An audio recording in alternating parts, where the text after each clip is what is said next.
I'm James Powell. We're at PyData DC. It's Sunday, November 17th, 2018. If you like this talk, you can follow me on Twitter at Don't Use This Code.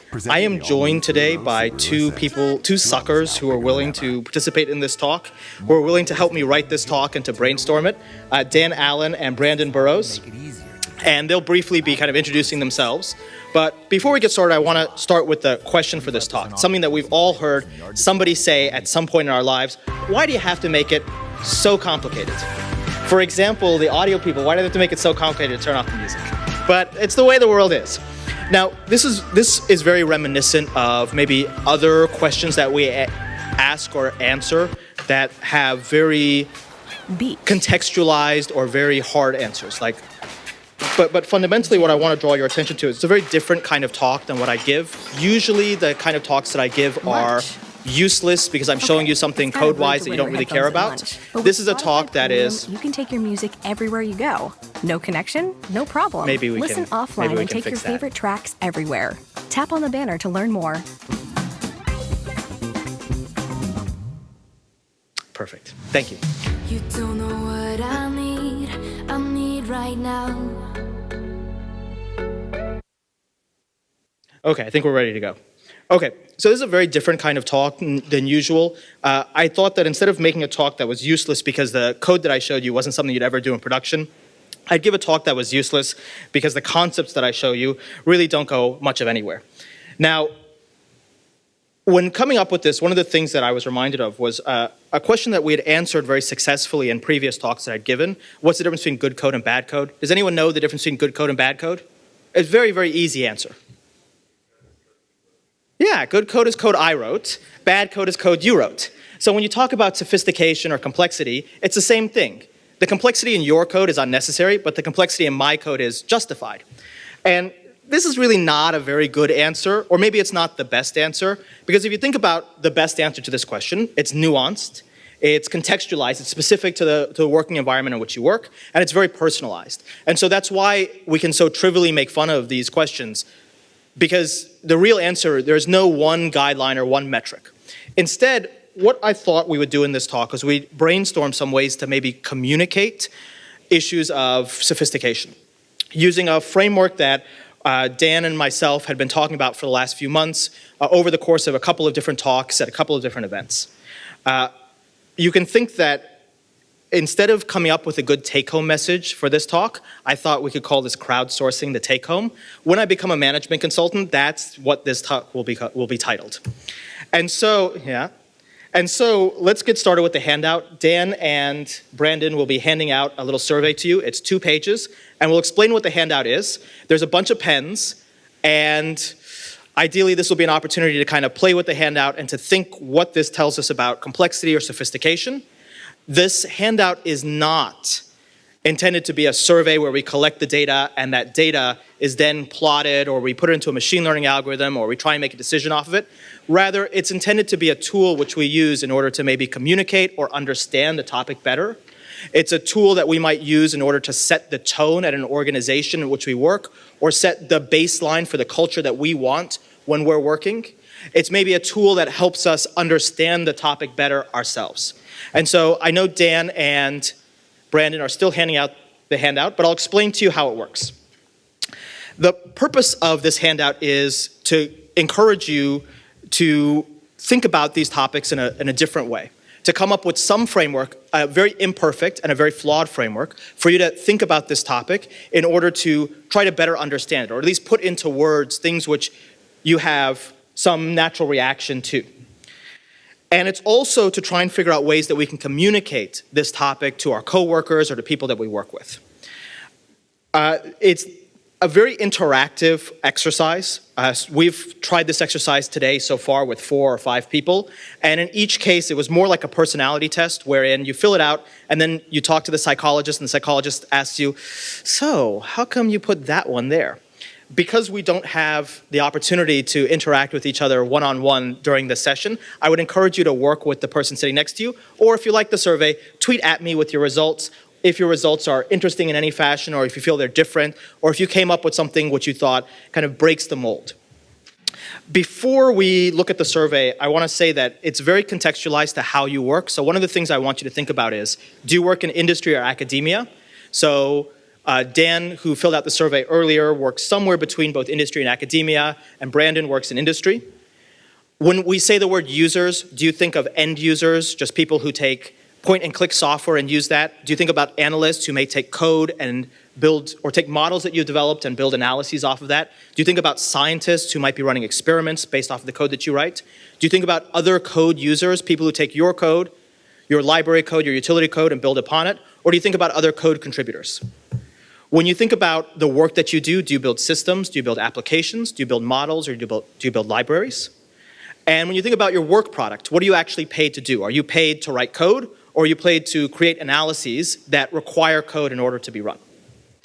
When you think about your typical project, is it 500 lines, 5,000 lines, 500,000 lines, or something different? And given the answers to these questions, your approach to the survey may be very different. This is why we can't take all of the results from the survey and just plot them in the aggregate, because people are going to look at this in a very different way. Now, one thing I want you to think about when you fill out the survey, the last thing I want you to think about is, are you filling out the reality, or are you filling out the idealized version of the reality? Because one thing that we found very useful when looking at the results is figuring out where the gap is between how we want the world to work and how the world actually works. So I'll explain the handout to you. The baseline of the handout, the two axes, are not completely independent, but are mostly independent, and they're based on the idea of how far does your code go. And what I mean is, how far does your code go in time? Is this code that lasts for 1 day, 1 week, 1 month, 1 year, multiple years?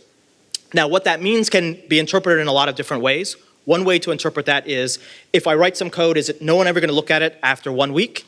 Or it can think, in the aggregate, amortized over the total lifetime of this code, how often does somebody look at this? So one thing that came up when we were performing this exercise earlier was, what about a script that lasts for 10 years, but people only look at it once per year? Where does that fit on that axis? Now, the other axis is maybe how far the code goes in space, and you can think in terms of people. So who touches this code? Who interacts with this code? Who cares about this code? Is it just yourself? Is it people who know your name, your team? Is it people who maybe don't sit right next to you, but they sit in the same building, on the same floor, they don't work on your team, but they see you at the water cooler, they see you at lunch? Is it people who know your last name, or they know about your manager, but they don't know who you are specifically? Or are you completely anonymous to the end users of your code? For example, for an open source library, it's often the case that the authors of the open source library are not really well known by their users, and then maybe millions of users know that the library exists, but don't know who's actually responsible for it. So let's go. So I'm going to start with the survey. We're going to spend a couple minutes filling this out, and I'll explain to you the elements of the survey as we go. Let me get that there, and we'll zoom in a little bit more with. And the first item on the survey is pretty easy. It's, when we talk about sophistication in code, we might talk about modularization. So on these axes, where is it appropriate for code to just sit in an IPython notebook? Or a Jupyter notebook. It never leaves that notebook. It's just one notebook, no Python modules, and it just sits there. For number 2 on this graph, where is it appropriate to move that code into a single file, so it's a Python module? For number 3, where is it appropriate for that module to be broken up into a package? For number 4, where is it appropriate for that package to become hierarchical, like xml.etree.elementtree, or many other packages, matplotlib.pyplot, or numpy.linalg? And number 5, where does it make sense for this to become a multi-repo with dependencies? Some fairly large open source projects, you install it, and it's actually broken up. The utils is broken up into its own utils package, and it's subdivided in that fashion. So what I want you to do is I want you to fill out on the graph where you think these areas are, either as point masses, as ranges, as clouds, however you see this. And then I'll give you about a minute to fill that out, including those of you at home. And then after you fill it out, maybe we'll share some of the interesting things that arose. If the two of you want to join me on stage.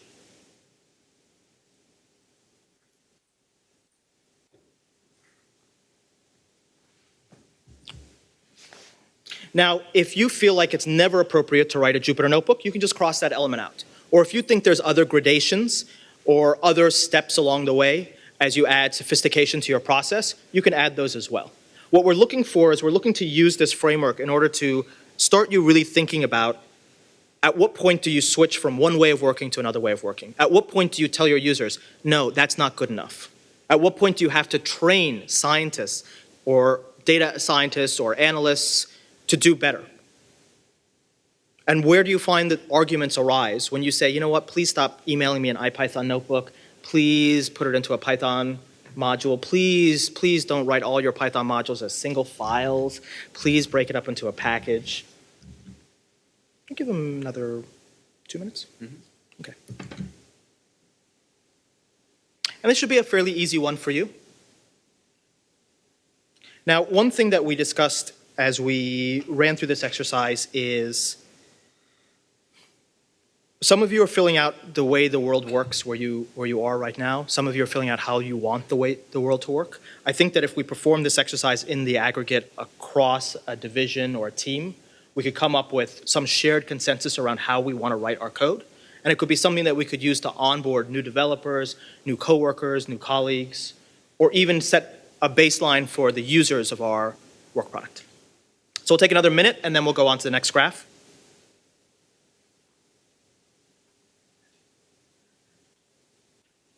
You want to do one page and then we'll review and then do the next page, or do you want to do graph by graph? I think we want to talk about it graph by graph. Graph by graph? Okay. So we'll take another 30 seconds and then we'll discuss this one. I think when we looked at the results, we saw that Daniel, Brandon, myself, Mike, and the two Mikes who filled it out all looked at it very differently based off of the kind of work we do. One thing you'll see on this graph is they're not quite independent axes. There's very few projects that touch 1 million people that last for one day. And you can also see that this diagonal here on this axis probably corresponds something to the importance or the priority. So let's kind of wrap that up and let's talk about any results that people had. I found that when I filled this out, my IPyMB was really far in this bottom left corner. The moment the thing was more than about 100 lines of Python code, I moved it into a Python module, and I kept those notebooks very small because I found that managing on Git the complexity of those was very difficult. Anybody find anything that was surprising when they were looking at this, or anything that they think might be different than somebody else? Please. And there's microphones there. We can run them, yeah.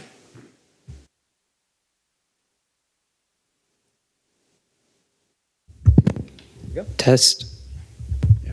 So I'm coming from a purely academic environment, and Jupyter notebooks are kind of the way they're actually used versus how they're intended contrasts a lot to what you were saying. You know, there are a lot of cases where a scientist can do something very novel or creative with 300 lines of code in a Jupyter notebook that they end up sharing with 100 people. And then it's just cut and paste that utility code between 50 notebooks? Exactly, yeah. And so I'm guessing when you filled it out, did you fill out the reality or did you fill out how you want the reality to look? I did reality. Yeah. But I think one thing that's important when we look at this very simple example is you can see it's okay to keep all your code in a Jupyter notebook if it's at a certain scale or a certain size. But then maybe as you're communicating to the scientists, you can say, look, as you start moving further along this diagonal, that there is some point past which you really need to consider moving your code into a better place. Let's take one more comment and then we'll move on to the next chart. So working in a startup, my co-founder did a lot of stuff in IPython. One person, one day, impacted something that he was doing. And so I think of the x-axis as kind of like me as the two-person. Like, he'd hand me that. We'd ship a new model or need to do something. And I'd be like, I don't really want to deal with your IPython notebook. So let me script it. And it's going to dump a bunch of outputs that are shippable or digestible, JSON configurations, decisions we made. And then we onboarded another engineer and he hated my things in a single file and wanted it in like a module. And it was just kind of like, we haven't even gotten to 5 people yet. And through 1, 2, and 3, there's been a different opinion about how that should be done, every single time. Something that you'll find in your organizations is you may be more or less compressed in terms of how many of these you draw. There are some liars who filled this out earlier when we talk about testing and documentation that said, oh yeah, one person, one day project, I write unit tests and full documentation and I put it into a Git repo. you're a liar. That never happens. But maybe some people are a little bit more compressed than maybe waiting until they have 10,000 people looking at their code before they take it out of a notebook. Let's take a look at the next chart. So, oh, please. Can you scroll back up? So one of the things I found that was interesting was that for number 3, so three and 1 through 3, specifically 3, we'll talk about. So I didn't really care about the number of people for a multi-file package. I mean, it didn't really affect the scaling too much there. But as soon as we got to 4 and 5, where we have multiple packages, multiple repos, dependency relationships, the number of people interacting with that code base really starts to matter, because you've got organizational, social communication issues going on and coordinating on all those different packages that depend on each other. I'll jump in and say something off of Andrew's comment. I think we'll see on a couple of these slides that there's sort of an implied order of complexity that often holds but does not always hold. For some people, the notebook is the initial scratch pad and the module is the polished thing that you maintain. For others, it might start in a module and prefer to just skip a notebook, but eventually get to a notebook as a polished piece of documentation or teaching material that is elsewhere in the hierarchy. And we're going to see that in future slides as well. So with that, let's move on to the next slide. So the next slide is, and this is something that I think many of us struggle with, source control, managing source control. We struggle with it in our own lives, in that every project you start, do you actually create a Git repo for it at the very beginning, or do you spend a couple of days playing with it before you say, okay, I'm going to put it on GitHub? So I'll tell you what the parts we want to put onto the chart are. And these are not in any particular order, and they're not necessarily exclusive, they're not necessarily gradations, but where is it acceptable to have no version control whatsoever? Where is it acceptable to use tarballs or to use -2 final-1.py? That's essentially how the version control on this PDF that we created was managed up until the very last version. You can see at the very bottom there's a version number and the Git hash. That was a last-minute thing, just so I don't feel embarrassed by how bad the code and the process for actually creating this talk were.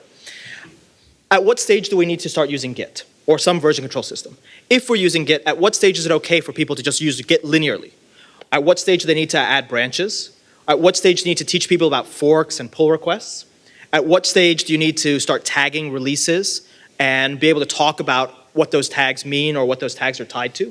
At what stage do you need to teach people about rebase? At what stage might you have the author not the same, distinct from the committer for the project? I think not a lot of people have seen projects where the author and the committer are not the same person, but there are projects out there, and it's built into Git. At what stage is it okay to just have a local repo on your computer? And at what stage do you need to make that code available to other people on GitHub, on GitLab, or your internal source control system? And I've seen a lot of different organizations where it takes a long time before code is made available outside of the immediate working group. I've seen a lot of cases where weeks or months of work are done locally, and Git is just an afterthought to make that code available because it's easier than emailing it to people. So let's take a minute to fill that out, and then we'll discuss. They're not distinct. These are not necessarily distinct. They're just different things to put onto the diagram. Okay.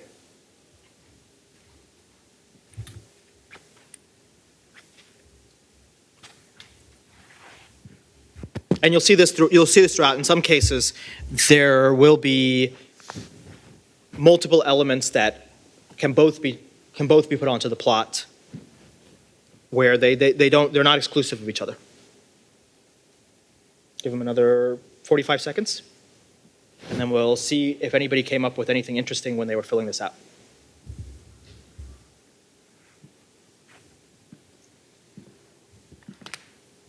Take another 30 seconds.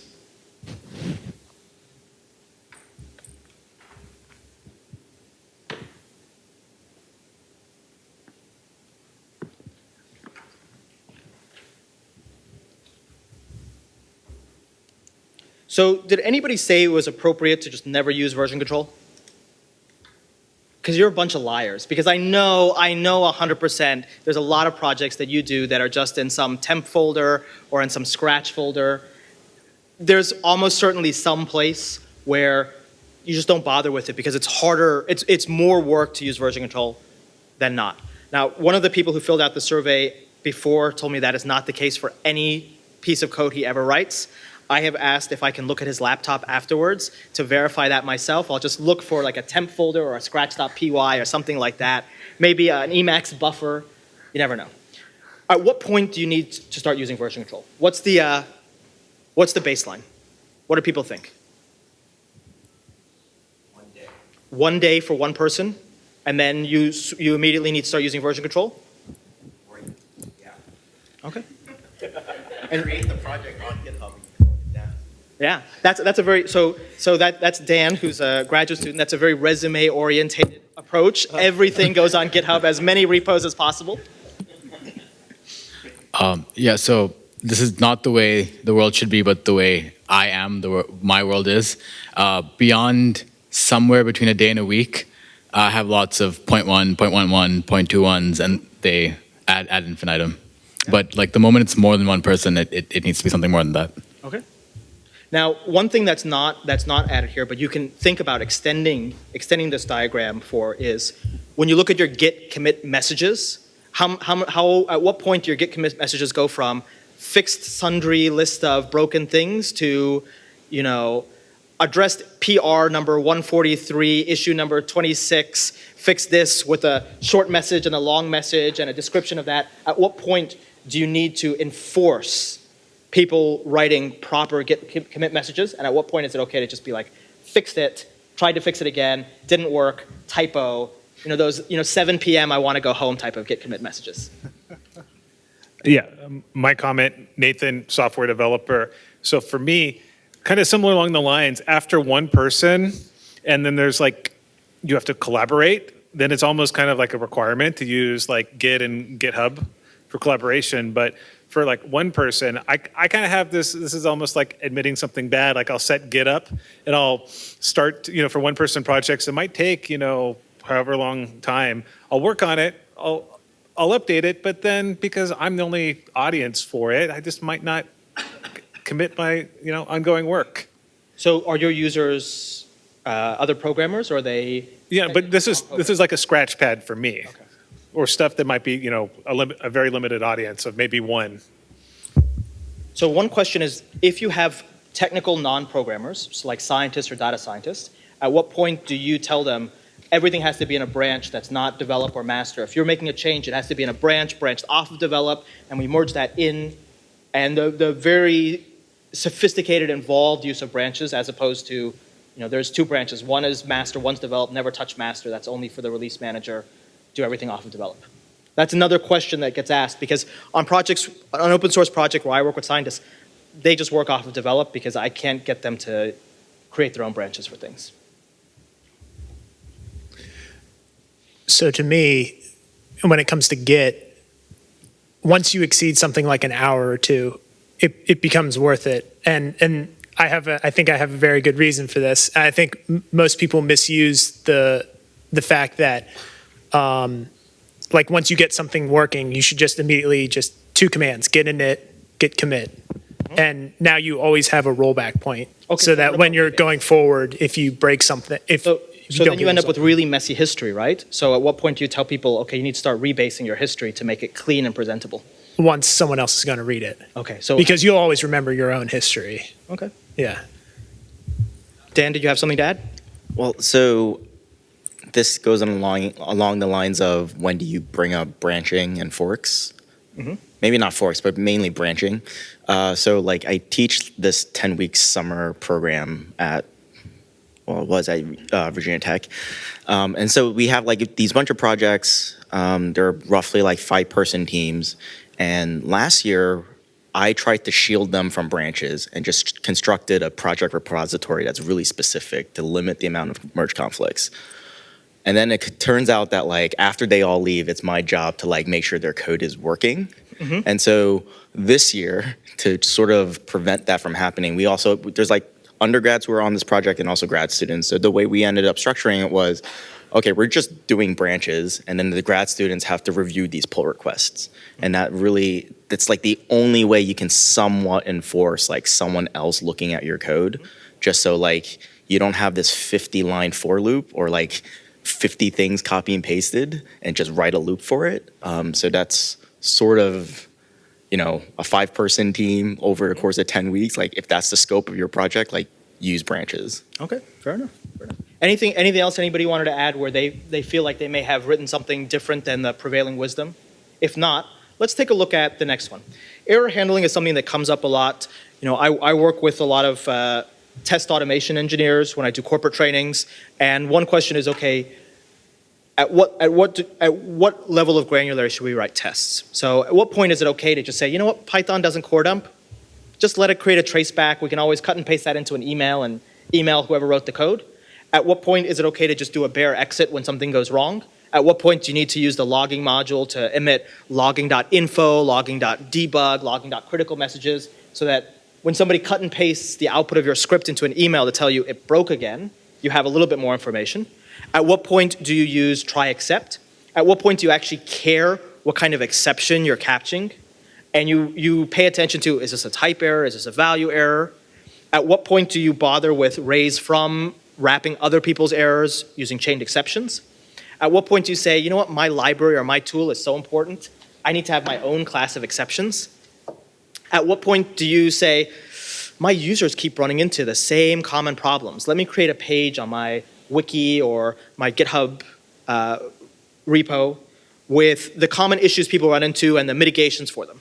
And at what stage do you say, we have technicians in the field who are away from their phone, away from internet for 10 weeks, and we need to have hexadecimal error codes. And when you see this error code, you flip to this page in the 3-ring binder, and you look up this step, and there's 10 pages of mitigation and explanation, like a refrigerator repair manual from 1943. So let's try and graph those, and then we'll take about a minute to graph those, and then we'll talk about that.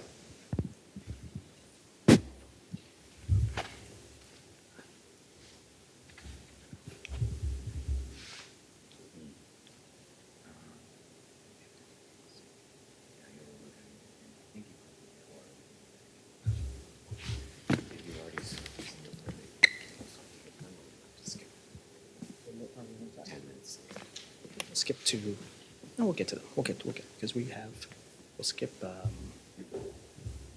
We'll do this one quickly. Then we'll skip code sophistication, and then then you're good. Okay. So take another 15 seconds, and then we'll catch some feedback from you to see.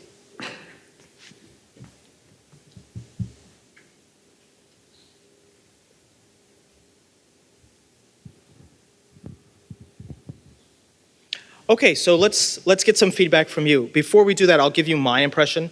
When I thought of this, I thought that the y-axis doesn't matter at all. For me, it really comes down to who's touching the code. If the people who are playing with this code know my name, I don't really need very sophisticated error handling because, in all honesty, irrespective of how sophisticated the error handling is, they're going to do the same thing. They're going to tap me on the shoulder. They're going to say it broke. I'm going to say, okay, give me a second, I'll fix it. Okay, now you can use it, it's fixed.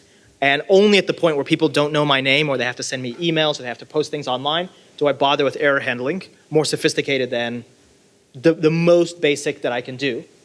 Because only at that point do I know that they won't be able to find me or they won't be able to give me enough information to sort out the error with just the traceback and the built-in error handling.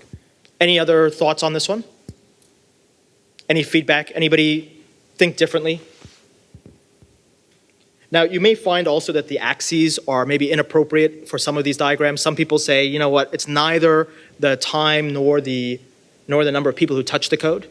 And so let's move on to, we are running close on time, so let's run to the next one. We'll do testing and documentation, and then we'll kind of see if this gave us any feedback. So for testing, this is a very common one. How much testing is enough testing at what stage?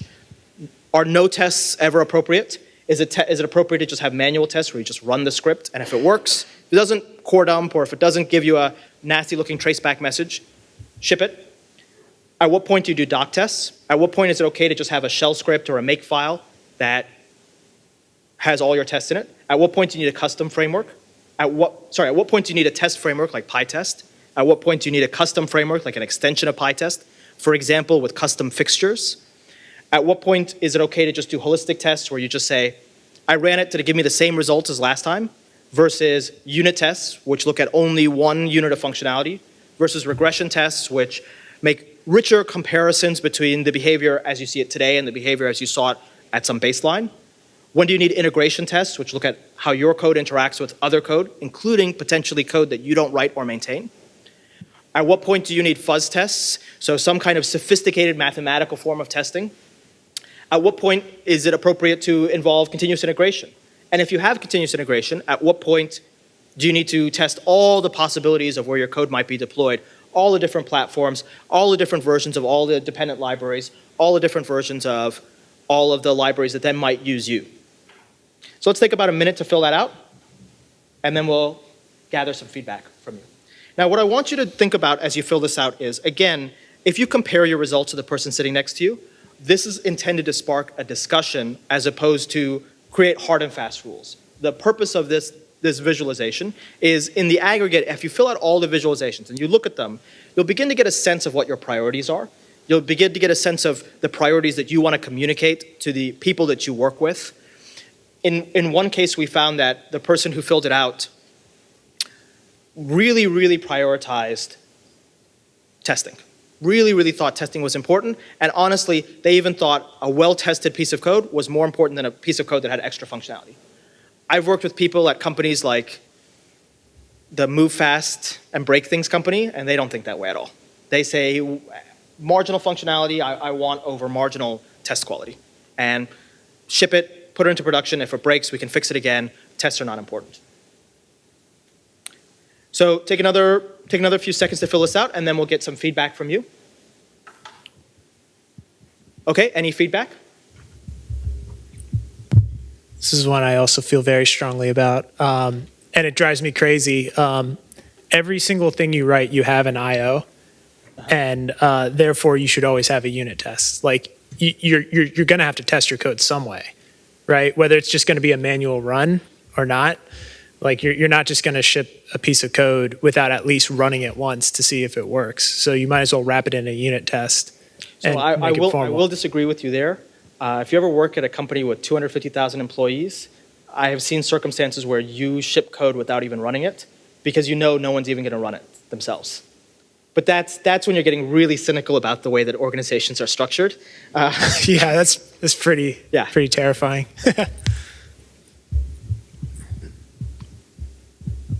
So for you, everything's clustered in the corner, always write tests. At a minimum. Sorry. Yeah, at a minimum. To me, the way I see it is it's just like you're wasting your time because you've already thought through this. You already know what your I/O is going to be, so you should have at least one test that checks to see if your output is correct. So at what point do you write unit tests? Well, I'm saying like the marginal effort to make a unit test is trivial, at least just one unit test. Are you saying multiple tests for like all edge cases? Yeah. I think to properly write unit tests. Yeah, I think for me, once you scale out past the 5 people mark, and then you have to start handling edge cases and just throwing a unit test for each edge case, that seems appropriate to me. At what point do you start measuring your test output and say, oh, the test here gave this result within this particular variance of the previous test result? That's probably kind of more of a high scale thing, like the 100 people phase, I think. Any disagreement or any other thoughts on where testing is or is not appropriate, or what the curve for when you introduce more sophisticated form of testing? I think just not about the age of the code or how long I think it will last, but how confident I am that we're not going to have to rewrite that part, because tests are a form of inertia or technical debt that will have to be rewritten if that part of the code is rewritten. That's probably the most important factor for me. I'd have to agree, because if thing only lasts for a week, throw away the test, throw away the code.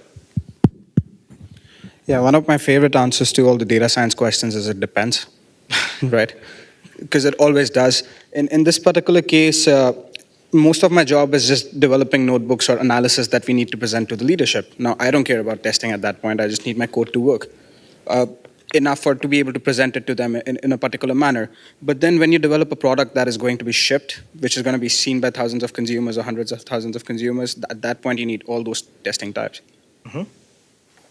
Fair enough. Okay, if there's no other feedback, let's take a look at one of the last ones that we'll look at, which is documentation. So where do you think documentation is important or appropriate? This is, again, one of the things you can see is for many of the characteristics that, or for many of the topics that we're looking at trying to put onto these charts, there's always some competition in terms of time. You're always competing. Your time is, you're always trying to decide whether or not you want to spend your time on feature development or if you want to spend your time on ancillary factors of the software development lifecycle, the software development process. Any amount of time that you spend on testing or documentation is time taken away from developing features, time taken away from developing something that your users have asked for. And so when you talk about documentation, where is it appropriate to have just self-documented code? Where do you add in doc strings at the class or the functional level? Where do you add in doc strings at the module level? Where do you need your doc strings to be NumPy or NumPy doc or Sphinx compliant? When do you generate auto-generated documentation in a read the doc site and a really nice GitHub README? When do you write a man page? When do you need really narrative docs, which have an architectural overview or a development history? Where do you need user tutorials? Where do you need a quick start tutorial? Where do you need to have documented use cases in a code gallery, like Matplotlib's code gallery or the code galleries for many of the open source projects that we use? At what point do you say this is complex enough that somebody needs to write a book about it? Almost every one of the open source libraries supported by NumPy, no, I take that back, very few of them have books. NumPy has one, Pandas has one, Matplotlib has one. Do any of the other open source libraries have books written about them? I don't think so. And at what point do you need a full university course? If you think about software like GIS, there are entire university courses about these pieces of software because people need to learn core concepts, core metaphors of the software itself. Does it make sense to have a university course about Matplotlib? Or have graduate students suffered enough already?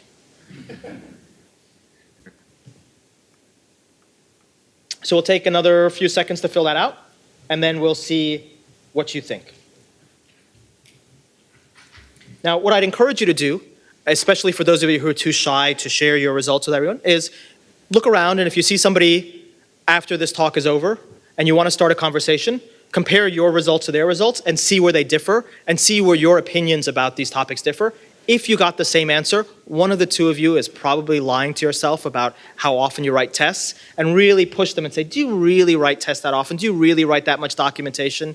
Do you really care that much about this? Or is that the way you want the world to work? If it turns out that they are not lying, and that is in fact the way they want the world to work, and you want the world to work in the same fashion, maybe you should see if there's an opportunity for the two of you to work together at some organization in the future. Okay, any feedback, any thoughts? Yeah, I'll actually start on this one. So I work at Capital One, mostly building models and doing analysis.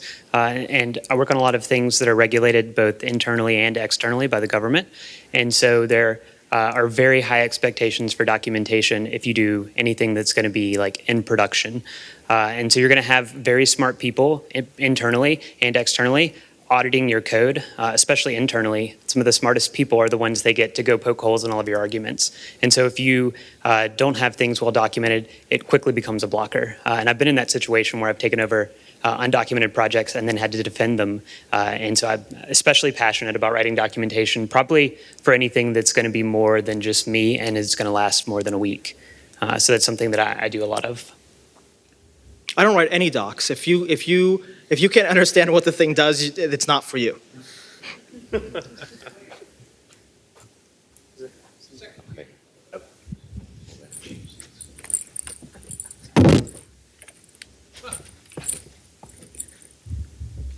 And if you don't write docs, then people can't complain because they won't use your tool in the first place. And if you have no users, you have no bug reports, no pull requests, no problems. Missing from the list on the right side is literate programming. For those of us who are literate programming biased, the documentation is the code. And I gotta say, I've done some fairly small things with literate programming and some fairly big things with literate programming. What's the biggest thing you've done with literate programming? There's a repo you can look up called the now, of course, I freeze. It's called Stingray Reader. And I just moved it out of SourceForge, don't laugh, to GitHub. And Stingray Reader is several thousand lines of code that parses COBOL copybooks and will convert EBCDIC data to ASCII because I'm old. Thousand or several? 1,000. 7,000. Okay. And all done as a literate programming exercise. So it started as documentation from which working Python code is derived. And it's a very large and very complex and nearly useless thing, because who needs EBCDIC to ASCII conversion nowadays? So do you feel like that actually is that style of programming is a practical approach for people to use on day-to-day projects, or do you think it's more of an interesting, idealistic exercise? You ask an extremely difficult question, and I'm really glad that a thoughtful person like you has asked a question like that of a knob like me. Next question, please. Okay. Because one of the things that I hope that you're pushing yourself when you're filling this out is to really separate what is realistic from what is realistic in the actual environment in which you work, and what is a realistic ideal in the environment in which you work, as opposed to, if you think about these, everybody knows more tests, more docs is better. Nobody's going to say, oh, don't add more docs if time and money are infinite. But given the extreme constraints on both industrial and open source projects, you have to cut something. Any other comments?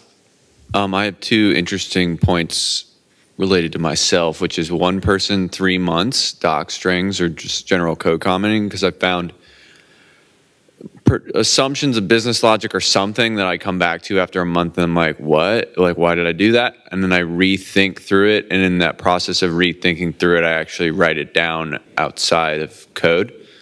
And then I don't know if it's really up there. I don't really write doc strings, but the 2 person, 1 week, I would say just like a README, which doesn't even really document functions, but documents functionality. And that almost immediately happens after I share my project with somebody else. Not often like in the impetus of me, but usually they're like, okay, you're like saying the functionality out loud, but like, what are the steps to get it working? And I'm like, okay, let me start to document that or README so somebody else can do like the baseline stuff of something I wrote.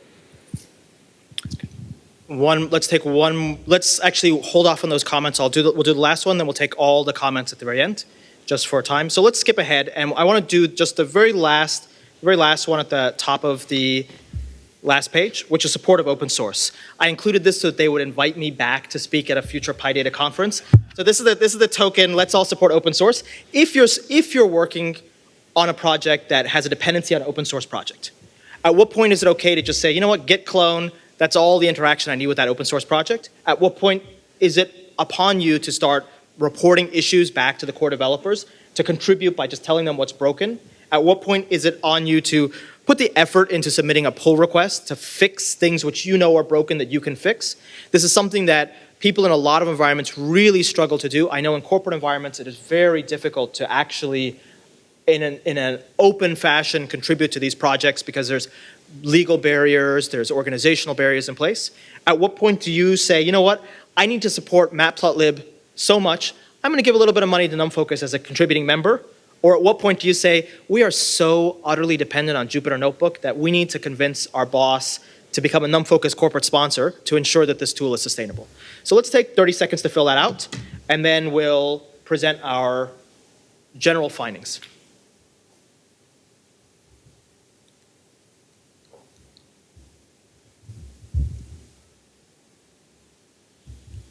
Leah, at what point is it appropriate to become a NumFOCUS corporate sponsor?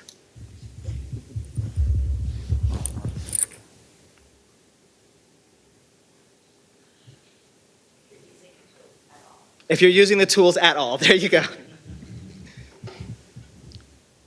Okay, so did anybody, I want to let you know what this last section is. There's 2 ways to think about this last section. Just for sake of time, we'll present our conclusions and we'll wrap this up. I would love to hear your feedback about this forum, whether it was a useful tool to start thinking about this or a useful tool to communicate. I want you to tweet at me any results that you had on that, because I think it could start a very interesting discussion around these, where you think that maybe you think differently than somebody else, or you think something very provocative about one of these topics. This last section is, what do you care about? And there's two ways to interpret it. One way is, what other topic do you care about where you think that there are gradations or choices that can be made on these axes? Brandon filled out a really nice version of it based off of the reproducibility of an analysis. Do you give somebody just the steps in a README? Do you actually give them some automated way to reproduce that? Is it okay to just give them the results and have them try and figure out how to reproduce it itself? The other way to think about this is, how do you categorize these different areas in terms of when you care about them?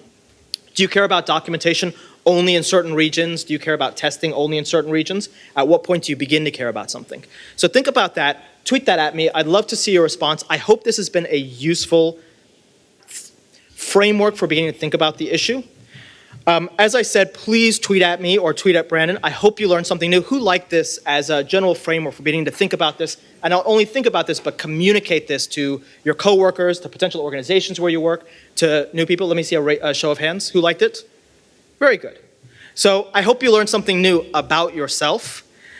I hope you like this. This is Why Do You Have to Make It So Complicated? I'm James Powell. Thanks so much to Dan, Allan, and Brandon for helping me come together with, or put together this survey. And hopefully we can continue this conversation after today, see what you think about these different topics, try to come up with maybe certain guidelines that we might want to promulgate within our organizations about when it's important to do testing, to do error handling, or across any set of axes and any particular topic that is important to you. Let me take any final comments from anybody.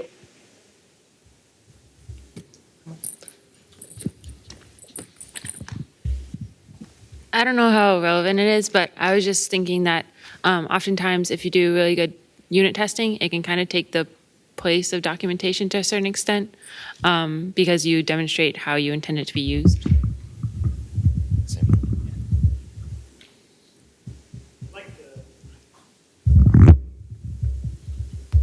I'd like to see this exact same thing next year, except maybe with like a real-time poll, so we could actually see where everyone would stand in the room. That'd be pretty cool.